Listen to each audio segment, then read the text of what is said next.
This video will show you how to register a solo trader company in the UK. So here's how to register your business in the UK.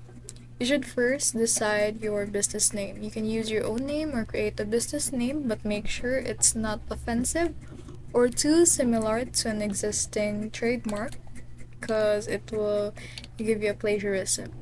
Next is check if you need license or permits.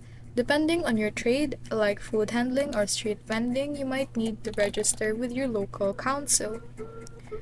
Next step is register with the HMRC. Head to this link right here and register as a sole trader. You'll need your name. You will need your name, national insurance number, business name, and start address. Date.